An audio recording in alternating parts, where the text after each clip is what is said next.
Meus irmãos, a paz do Senhor. É uma alegria poder voltar, estar aqui com vocês nesse culto de segunda-feira.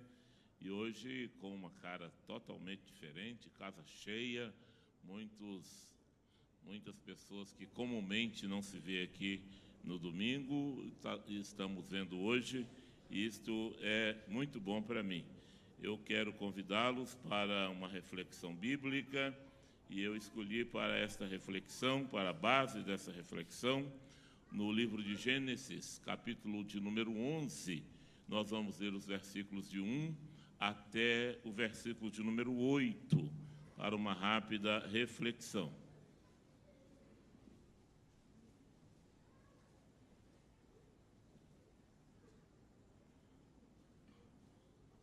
Glória a Deus. Todos encontraram?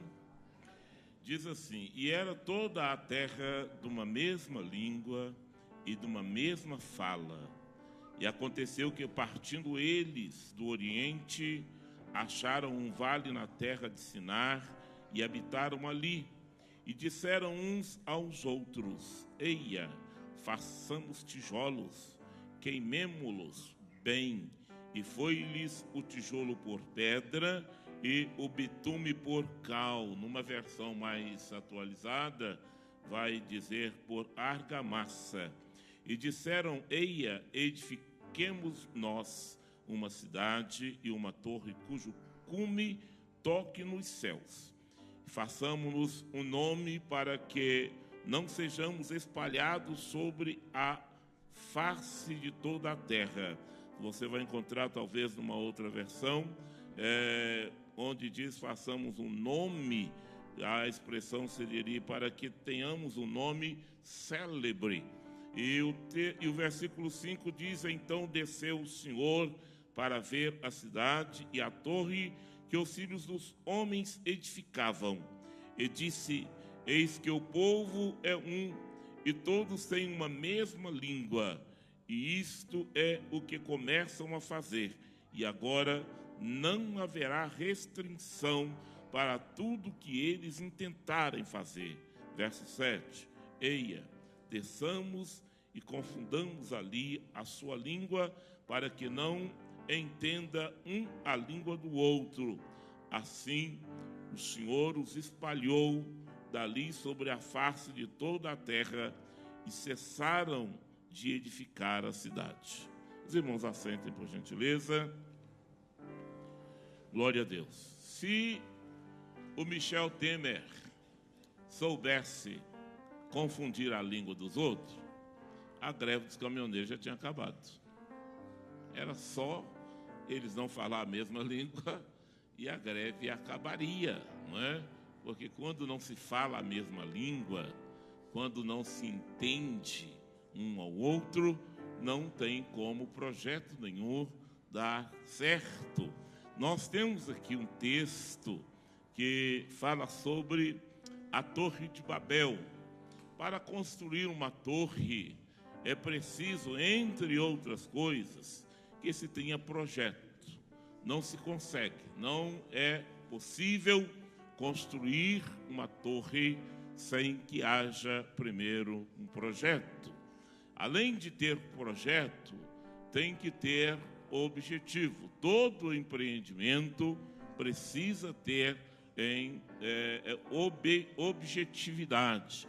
Quando você passa em algum lugar e ver uma torre, ver uma chaminé, você vai entender de imediato que ali funciona alguma coisa. Ali tem algum projeto de se fabricar, de se produzir alguma coisa. Para que se construa, então é preciso que tenha projeto.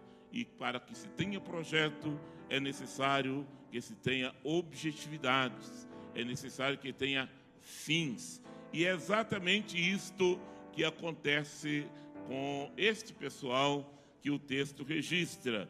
Diz que era toda a língua de uma mesma língua, era todos de uma mesma fala. E aconteceu que, partindo eles, quem? Os filhos dos homens, os habitantes da terra daquela época, viviam em um só grupo. Havia uma orientação de Deus de que eles deveriam povoar a terra, encher a terra. Não havia uma orientação de Deus para que eles vivessem aglutinados, amontoados em um só lugar. A orientação de Deus é para que eles se espalhassem, povoassem, enchessem a terra. Mas eles não concordaram muito com essa ideia de Deus. Eles acharam que, no primeiro momento, Deus não estava pensando, agindo corretamente em relação a eles. Até porque, se nós formos olhar para a ótica humana, a união é tudo. Quem é que não quer viver junto, viver perto?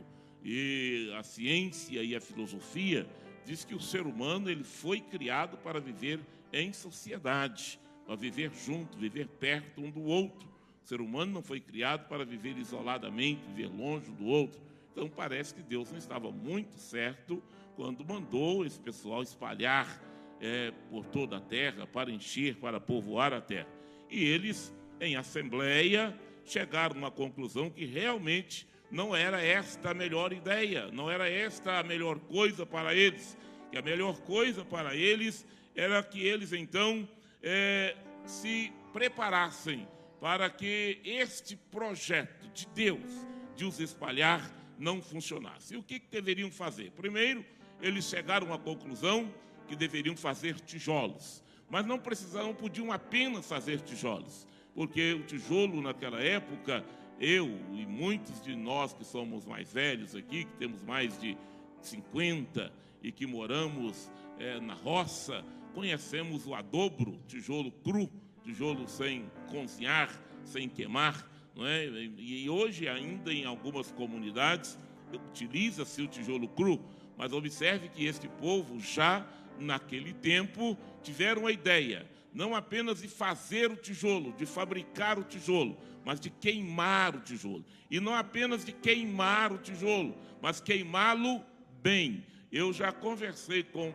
pastor Flaviano uma vez, ou algumas vezes, sobre este mesmo assunto, e ele me disse que quando trabalhou no Iraque, ele passou por lá, por esta região, onde se intentou construir a Torre de Babel. E tal como outros historiadores dizem, ele também disse que ainda hoje há lá naquela região um grande monte, um amontoado de tijolos. É isso, irmão Flaviano? Confirma isso? Apesar de centenas e centenas de anos já terem se passado, mas lá estão os tijolos, porque foram queimados, e foram bem queimados. Pastor Antônio, que conhece bem de construção, sabe que se o tijolo não for bem queimado, se ele não for bem cozinhado, como dizem lá o pessoal da cerâmica, o tempo, a chuva, a água faz com que esse tijolo se desfaça. Mas o tijolo bem queimado, ele pode ser utilizado como pedra, que é o caso deles aqui.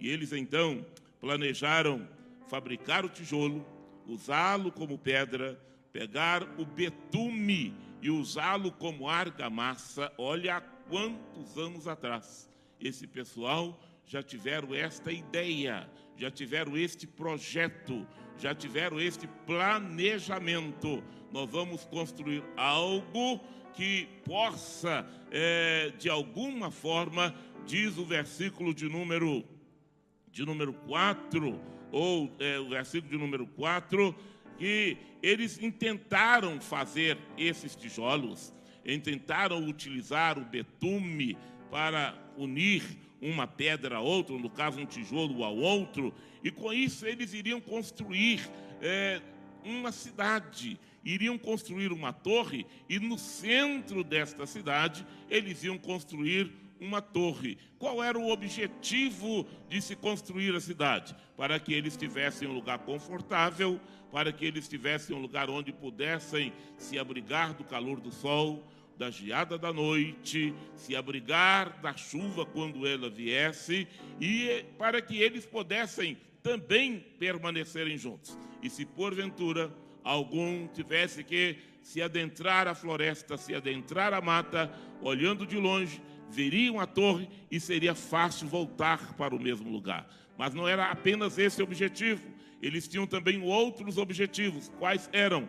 Tocar os céus. Eles pretendiam fazer uma torre, pastor Antônio, que conseguisse tocar os céus. Não era uma torrezinha. Quem já teve a oportunidade de ir a Brasília sabe que é um privilégio poder subir naquela torre e tirar ali uma foto. Quem já teve a oportunidade de ir a Paris e subir na Torre Eiffel e tirar ali uma fotografia, colocar no Face, mostrar para os amigos, é um charme fora do comum. Mas a torre que eles queriam construir, denominada Torre de Babel, era muito mais chique do que a Torre de Brasília, era muito mais chique do que a Torre Eiffel lá em Paris. Era uma torre que iria, no mínimo, tocar nos céus. Eles queriam tocar nos céus, mas eles não queriam apenas tocar nos céus, eles queriam também, com aquilo, fazer com que o nome deles se tornassem célebres, se tornassem celebridade.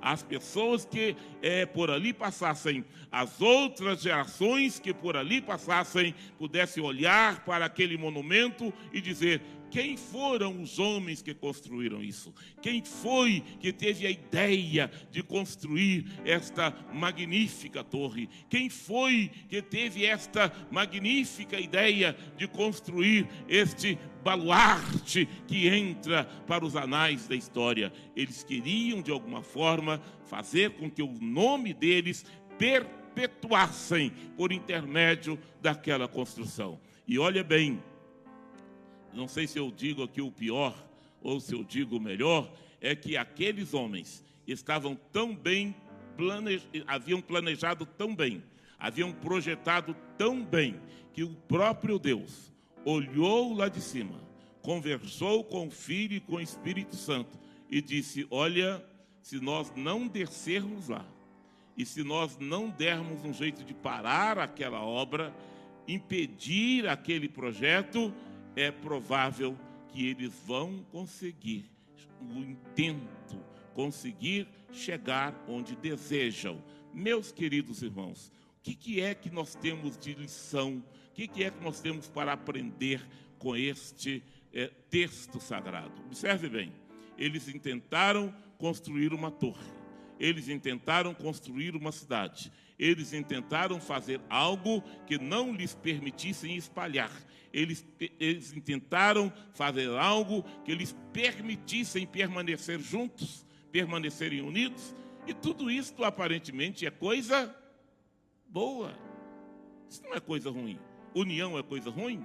Não. Nós todos os dias estamos pregando união na nossa igreja, não é? Todo dia nós estamos orando para que o povo se una. Deus nos guarde de um ministério desunido, Deus nos guarde de uma família desunida.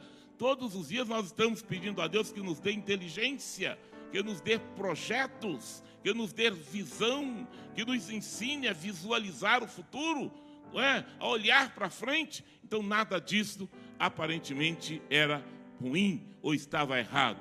Mas por que não deu certo o projeto deles? Por que eles não conseguiram? É porque Deus é ruim? É porque Deus não quer o sucesso do ser humano? Não, senhor, não é isso. O erro desses homens, esse projeto deles não deu certo exatamente por causa da objetividade. O objetivo deles não era chegar aos céus para adorar a Deus, porque eles poderiam adorar a Deus onde quer que eles estivessem. Eles queriam chegar aos céus para afrontar a Deus. O Senhor nos mandou espalhar, mas nós estamos aqui olhando para o Senhor. Olha nós aqui, ó. Nós chegamos aqui, nós construímos uma torre e chegamos aqui onde o Senhor está. Deus não nos permitiu. Projetos que não têm a aprovação de Deus não vai a lugar algum. Pode ser bom do jeito que for, mas se não tiver a aprovação de Deus, ele não chega a lugar nenhum. A Bíblia diz que do homem são as preparações do coração, mas do Senhor vem a resposta da boca. Então não adianta o seu projeto ser bom, não adianta a sua intenção ser boa, Não adianta o seu planejamento estar certo, porque além do projeto, o planejamento deles também estava certo e era bom. Nós vamos fazer tijolo, pastor Rocha, mas não é um tijolinho qualquer não, nós vamos queimar esse tijolo e nós vamos queimar bem esse tijolo. Mas como é que nós vamos fazer para que ele tenha aderência um ao outro? Nós vamos usar o betume, certo? Nós não temos hoje a Votorantins, nós não temos hoje a Cauê, nós não temos a Siminas, mas nós vamos usar o betume. O betume era uma espécie de barro com capim e era tão bem envolvido, tão bem misturado aquilo, que a própria chuva não conseguia tirar. Alguns aqui, com certeza, se não conheceu, eu até aconselho que conheça, casa chamada de pau a pique, não é? E as pessoas colocavam as varas e batia barro de um lado e de outro com capim. O Lourenço sabe muito bem do que estamos falando, não é? E bate chuva, e passa anos, e bate chuva, e vem vento, e o negócio está lá de pé. Construções, às vezes, feitas por engenheiros renomados, trincam, caem, mas as casas de pau a pique continuam de pé por aí afora. Tem muitas delas por aí. O betume é um negócio extraordinário. Vocês já ouviram falar do betume em outra oportunidade. Quando Moisés era pequeno e a sua mãe não queria simplesmente descartá-lo, matá-lo, não queria simplesmente obedecer à orientação do rei, ela betumou o cesto, betumou o berço de Moisés com betume e colocou no rio. E a água não desfez, a água não fez com que ele derretesse. E ele foi navegando, nadando. Eu imagino Moisés lá todo satisfeito, né? Moisés, você não está com medo? Não, medo de quê, meu filho? Meu Deus está me olhando, vai mandar uma rainha para me pegar daqui a pouco aqui. Estou betumado, não é? Então, irmãos, o betume era um material de uma durabilidade, ainda é um material de uma durabilidade inacreditável. E eles planejaram, eles fizeram aparentemente tudo certo, mas observe que aqueles homens não tinham o objetivo com aquilo de engrandecer o nome de Deus, mas sim fazer com que os seus próprios nomes perpetuassem na história. Outros sim, aqueles homens estavam também imbuídos de um individualismo muito grande. Quando a pessoa, ou quando nós como pessoas, ou quando nós estamos na frente de algum projeto, de algum planejamento em relação ao povo e à obra de Deus, nós não podemos ser individualistas. As coisas têm que ser boas, mas tem que ser boa para todo mundo. Ora, pastor, mas para os homens, para as pessoas que moravam no mundo naquela época, era muito bom, estava muito bom. Não, estava ficando fora o Pai, o Filho e o Espírito Santo. Tem que ser bom para mim, tem que ser bom para o meu próximo, mas tem que ser bom também para o meu Deus, certo? Se as coisas é muito boa para você, é muito boa para a sua família, mas Deus não faz parte, Deus não tem nenhuma participação nisso, você pode ter certeza que isso vai te levar para o caos, vai te levar para o mal, vai te levar para o buraco. Então aquilo parecia ser muito bom, mas aquilo era de um individualismo, era de um humanismo muito grande, e Deus não aceita, Deus não admite que pessoas, que indivíduos, que entidades o deixe de lado, porque apesar de todas as situações feias e catastróficas que acontecem no universo, Deus é o dono e tem o controle de todas as coisas, certo? Então Deus está nos ensinando com esta sua descida, com esse seu impedimento. Olha, não adianta o seu projeto ser bom, não adianta o seu planejamento ser certo. Se eu não aprovar, se eu não quiser, se eu não fazer parte, você não chega a lugar nenhum. Disseram que o capitão do Titanic disse para alguém numa entrevista, antes de sair para a primeira viagem, que aquele navio era tão bom, ele era tão forte, e ele era tão bem fabricado, que nem Deus conseguiria afundar aquele navio. E, no entanto, ele afundou. Disseram que Tancredo Neves, quando teve conhecimento de que ele teria 70% dos votos da então Arena, porque era PMDB, era MDB e Arena naquela época, e ele disse que com 70% dos votos da Arena, ele não precisava da ajuda nem de Deus. E olha, lamentavelmente o Tancredo Neves lançou a campanha Diretas já. Foi um sucesso para o Brasil, foi uma alegria para todos nós que almejávamos a democracia, e ele se tornou presidente, mas não conseguiu sequer tomar posse. Ninguém pode, irmãos, ninguém pode, por melhor, por mais bem intencionado que seja, deixar Deus fora dos seus projetos. Porque muitas pessoas começam coisas aparentemente tão bonitas, tão boas, e não vão adiante, porque nem sempre Deus está fazendo parte daquele projeto. Deus precisa fazer parte dos nossos projetos. Ou, por outro lado, alguém fica muitas das vezes nos julgando. Por que fulano de tal não é tão crente como eu? Não ora como eu, não consagra como eu, não prega como eu, não lê Bíblia como eu, e as coisas para ele dar certo.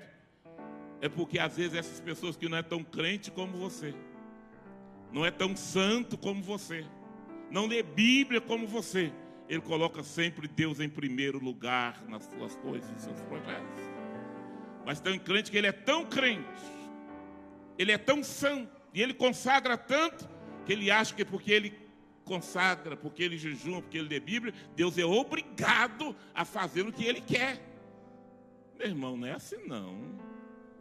Não é assim não. Deus é Deus. Deus é Deus.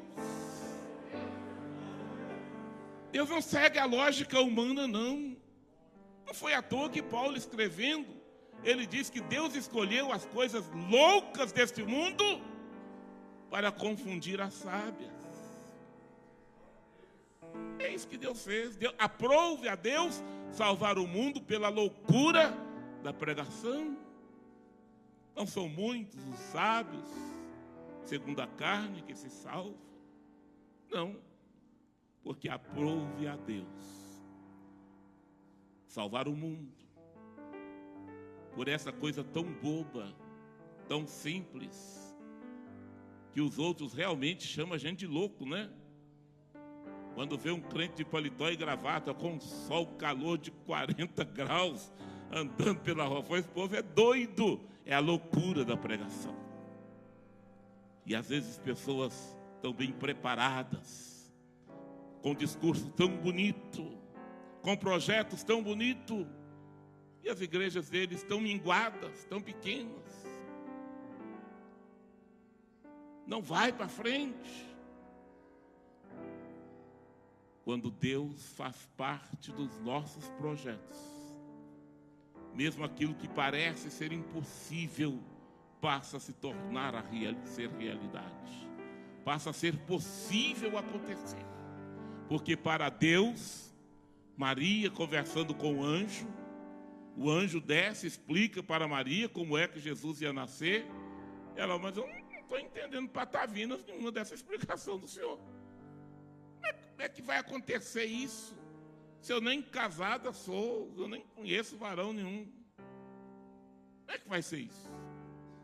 Qual a explicação que o Senhor me dá? Olha, para Deus, nada é impossível. Independente de você entender ou não, independente de você compreender, você precisa admitir que para o nosso Deus nada é impossível. Então, muitas das vezes, aquilo que é lógico, aquilo que é possível, aquilo que é uma realidade apalpável, porque o projeto está certo, o planejamento está certo, a intenção é boa, mas se Deus não está nisso, isso pode não dar certo. Isso pode virar um monte de tijolos, como está lá na Babilônia até hoje. Isso pode virar um monte de sonhos. Eu conheço pessoas que vivem sonhando a vida inteira, e sonhando com coisas boas, desejando coisas boas, e não acontece, não realiza.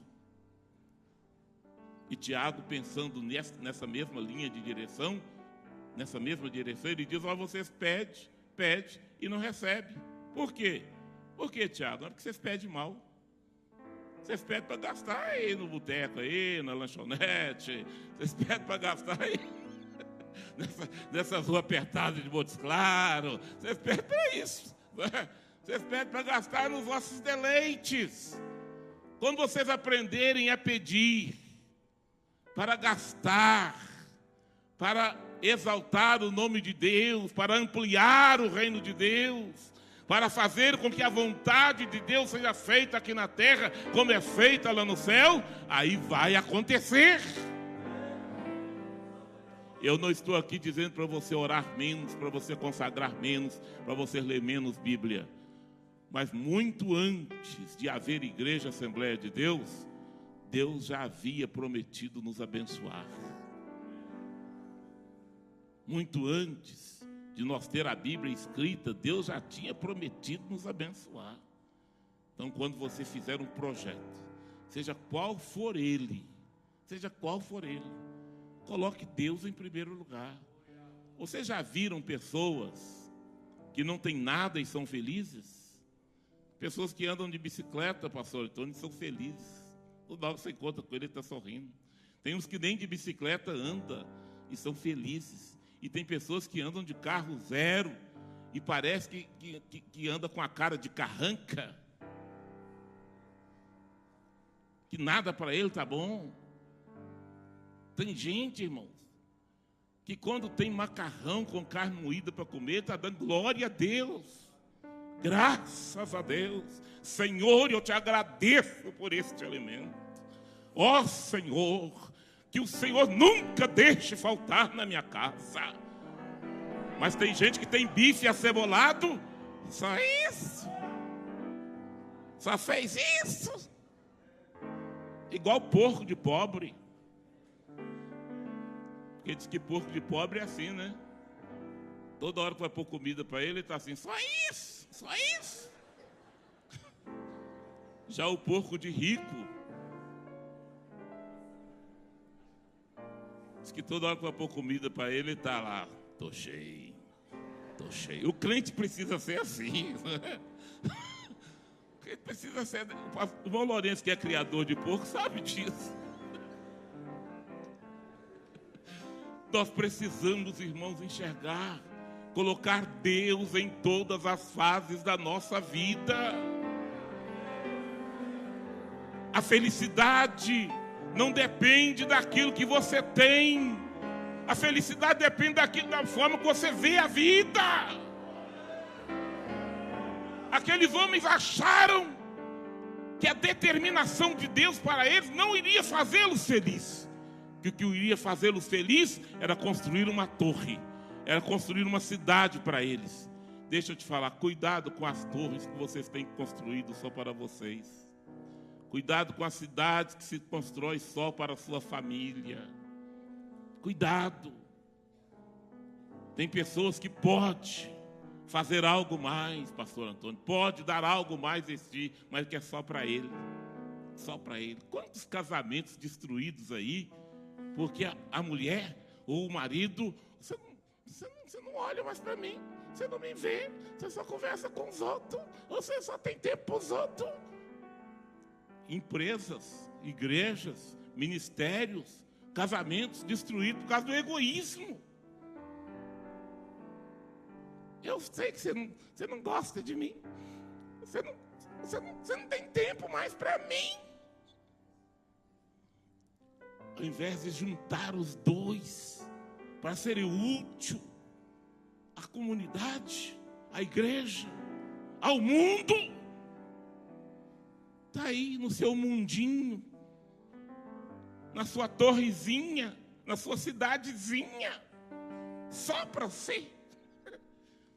Nós temos aí em Pirapora um irmão por nome de Zito e o outro por nome de Obed. E o pai de Obed não era crente, bebia demais da conta. O Juninho conheceu ele. Mas era um bêbado. O dia que você achava ele são, estava errado. O certo era achar ele bêbado. E ele chegou perto do Zito. E aí, Zito, está orando muito? Ele, tô. Só para você, né, Zito? Ele, tá com nada. Crente que ora só para ele, tá com nada. O bêbado falou isso com o Zito. Tem crente assim, ora demais, mas só para ele, só para a felicidade dele. Só enxerga em torno do nariz. Quando você começar a construir torres e construir cidades, que não seja só para você, mas que caiba outras pessoas, que envolva outras pessoas, e que Deus tenha lugar também nesta cidade, você pode ter certeza que você vai ser feliz. Tem pessoas que moram, irmãos, em cidades que nem deveria chamar cidade e são felizes. Tem pessoas que moram em bairros que nem deveriam existir e são felizes. E tem pessoas que moram em bairros nobres, moram em casas boas, mas não conseguem ser felizes, porque ele quer uma torre só para ele, quer uma cidade só para ele. Esse pessoal era desse tipo, queria só para eles. Nós precisamos ampliar os nossos horizontes, convidar Deus, não esperar Deus descer para ver o que nós estamos fazendo. Deus disse, vamos lá e vamos ver o que é que eles estão fazendo. Quando você, antes de fazer alguma coisa, apresenta a Deus: Senhor, é da tua vontade, está de acordo com a oração de Jesus: Pai nosso que estás nos céus, venha a nós o teu reino e seja feita a sua vontade, assim na terra como no céu. Quando a vontade de Deus está envolvida, irmão, você pode casar com um marido mais feio que for, que você vai ser feliz no casamento, que a vontade de Deus está ali. Tem gente que casa com um príncipe tipo Paulo Leocádio e não é feliz. Verdade, irmãos. Eu conheço pessoas que, assim, humildemente, não é que eu esteja me rebaixando, me diminuindo, mas eu conheço pessoas que são aparentemente mais bonitas que eu e não são felizes no casamento. Por quê? Porque as pessoas não colocam Deus nessa encrenca chamada casamento. Tem gente que acha que é só casar, é só vestir de noiva, é só vestir um paletó bonito. Não é assim não, mas não é assim não. Casamento é uma encrenca terrível. Se Deus não tiver nesse negócio, isso não dá certo não. Essa é a verdade. Deus precisa estar nessa torre sua. Deus precisa estar nessa cidade sua. Eu vou encerrar por aqui, porque as horas não esperam mais. Mas nenhum projeto dá certo em desobediência. A ordem de Deus era para encher a terra, e eles queriam ficar num lugar só. Nenhum projeto pode dar certo se a soberba e o orgulho ocupar o primeiro lugar.